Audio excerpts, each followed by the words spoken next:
नमस्कार आदाब दोस्तों। तो चलिए आज फिर हम आप लोगों के लिए लाए देश और दुनिया की तमाम ताजा बड़ी खबरें, ब्रेकिंग न्यूज हेडलाइंस एक एक करके तमाम बड़ी खबरें आपके सामने रखेंगे। सबसे पहली और बड़ी खबर में आपको बताएंगे कर्नाटक के अंदर विधानसभा चुनाव से पहले एक और बीजेपी के नेता के घर पर छापा मारा गया है और इस बीजेपी नेता के घर पर मारे गए छापे में एक बार फिर से हजारों की तादाद में साड़ियां मिली हैं और कुछ चीजें ऐसी मिली है जो चुनाव के अंदर वोटरों को लुभाने के लिए इस्तेमाल की जानी थी। इसकी पूरी जानकारी आगे आपको देंगे। साथ ही साथ अगली बड़ी खबर में आपको बताएंगे दोस्तों कि मुस्लिमों के खिलाफ भारत के अंदर कितने पोस्ट मुस्लिम विरोधी किए जाते हैं, इसको लेकर के एक डेटा सामने आया है जिसके आंकड़े चौंकाने वाले सामने आए हैं। इसके भी हम आपको जानकारी देंगे। साथ ही साथ अगली बड़ी खबर में आपको बताएंगे दोस्तों कि देश में मुसलमानों को अब लुभाने के लिए बीजेपी ने एक नया प्लान तैयार किया है। मुसलमानों को बीजेपी के करीब कैसे लाया जाए, इसको लेकर के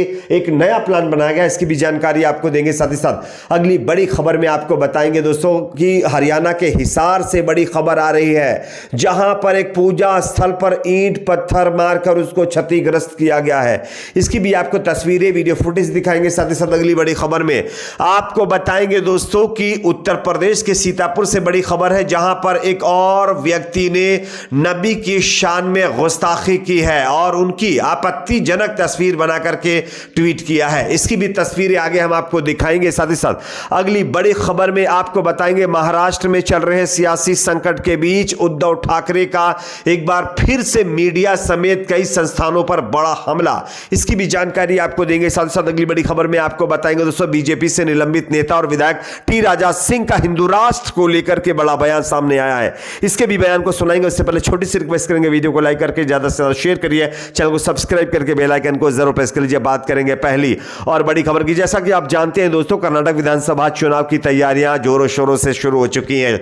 चुनाव आयोग बहुत जल्द इस राज्य के विधानसभा चुनाव की तारीखों का ऐलान करने वाला, लेकिन इसी बीच खबर आ रही है कि विधान परिषद के सदस्य जो कि बीजेपी के नेता हैं आर शंकर के घर पर कमर्शियल टैक्स विभाग ने रेड मारी है। इस दौरान टीम को 6000 साड़ियां और 9000 स्कूल बैग मिले हैं। माना जा रहा है कि विधानसभा चुनाव लड़ने की तैयारी कर रहे शंकर ने चुनावों को ध्यान में रखते हुए वोटर्स को लुभाने के लिए ये सारी चीजें जमा की थी। इन चीजों को जब्त कर लिया गया है। लोकायुक्त पुलिस की तरफ से बीजेपी विधायक मदल विरूपाक्षप्पा के बेटे प्रशांत मदल के घर पर भी इससे पहले तलाशी में 6 करोड़ रुपए बरामद किए थे, लेकिन उसको जमानत मिल चुकी है। लेकिन अब देखना यह होगा कि इस बीजेपी नेता के ऊपर क्या कार्रवाई की जाएगी। वैसे चुनाव आयोग को भी इस पर संज्ञान लेना चाहिए जैसा कि लोग मांग कर रहे हैं। खैर, बीजेपी के नेता के घर से ये सारी चीजें मिली है। प्रधानमंत्री मोदी जी ने कहा था कि मुफ्त रेवड़ी कल्चर देश के लिए ठीक नहीं है, लेकिन आप देख सकते हैं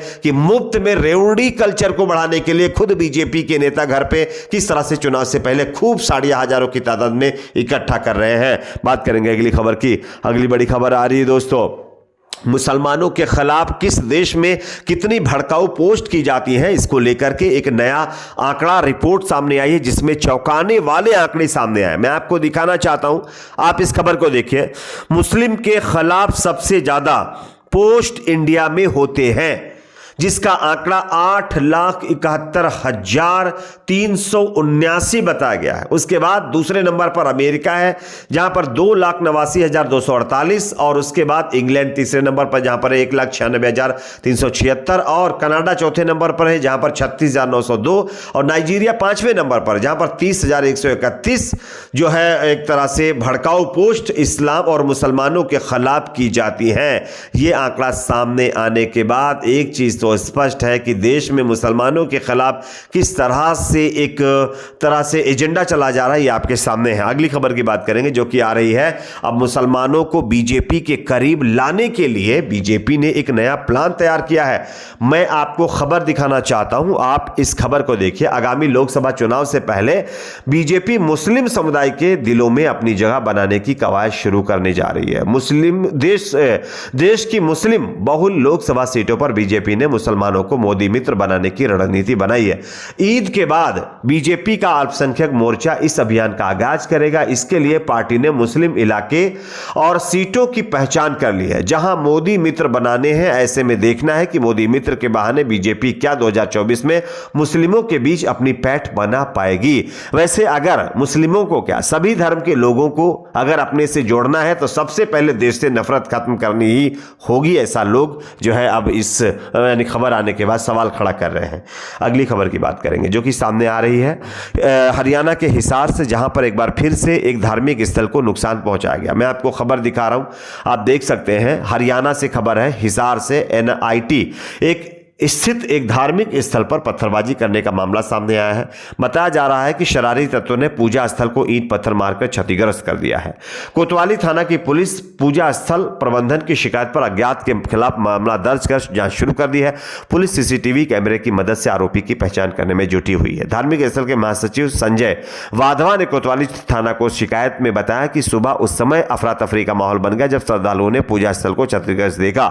वहां ईंट पत्थर पड़े थे। संजय वाधवा ने बताया कि किसी ने पूजा स्थल को जानबूझकर क्षतिग्रस्त किया है, यानी कि हरियाणा में लगातार माहौल खराब करने की कोशिश की जा रही है। अगली खबर की बात करेंगे जो कि सामने आ रही है उत्तर प्रदेश से, जहां पर नबी की शान में एक बार फिर से गुस्ताखी की गई है। मैं आपको दिखाना चाहता हूं, आप इस पहले तस्वीर को देखिए। यह तस्वीर एक अनुभव ओझा नामक युवक ने शेयर की है। इसमें नबी की शान में किस तरह से अपशब्द लिखे गए ये आप देख सकते हैं। अनुभव ओझा नामक युवक पैगंबर और मुस्लिमों के खिलाफ अभद्र टिप्पणी कर रहा है, अमर्यादित शब्दों का इस्तेमाल कर माहौल में जहर घोल रहा है। यह युवक सीतापुर का रहने वाला है। हालांकि सीतापुर पुलिस को इस मामले को लेकर के इसके संज्ञान में ये चीजें डाली गई हैं और पुलिस कह रही है कि हम इन्वेस्टिगेशन कर रहे हैं। लेकिन सबसे बड़ा सवाल तो यह है कि आखिरकार इस तरह से देश में एक ही समुदाय के लोगों को टारगेट क्यों किया जा रहा है, ये लोग लगातार सवाल खड़े कर रहे हैं। अगली खबर की बात करेंगे जो कि सामने आ रही है महाराष्ट्र के अंदर चल रहे सियासी संकट को लेकर के अब उद्धव ठाकरे का एक बार फिर से सरकारी संस्थाओं पर बड़ा हमला। आप इस खबर को देखिए। महाराष्ट्र के पूर्व मुख्यमंत्री उद्धव ठाकरे ने प्रधानमंत्री मोदी पर तीखा हमला बोला। ठाकरे ने कहा कि महाराष्ट्र को मोदी जी ने नहीं बल्कि छत्रपति शिवाजी महाराज ने आकार दिया है। लोकतंत्र के 3 स्तंभ ढह चुके हैं। मीडिया के हाथ में कलम की बजाय कमल आ चुका है। अब सिर्फ न्यायपालिका और सुप्रीम कोर्ट से उम्मीद बची है। न्यायपालिका इसे ढहने नहीं देगी। ये कहते हुए उन्होंने लगातार बीजेपी को आड़े हाथों लिया है। उन्होंने साफ तौर पर कहा है कि देश की 3 बड़ी संस्थाएं, 3 जो स्तंभ लोकतंत्र के होते हैं उनको पूरी तरह से ढा दिया गया है।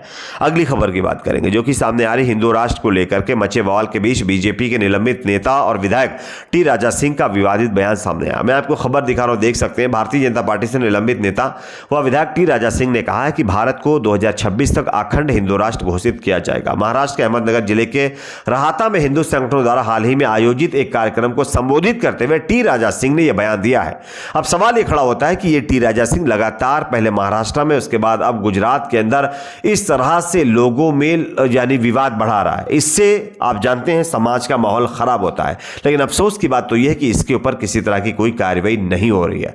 आपके अपने इस पर क्या राय जरूर बताइए। वीडियो को लाइक शेयर, चैनल को सब्सक्राइब जरूर करें।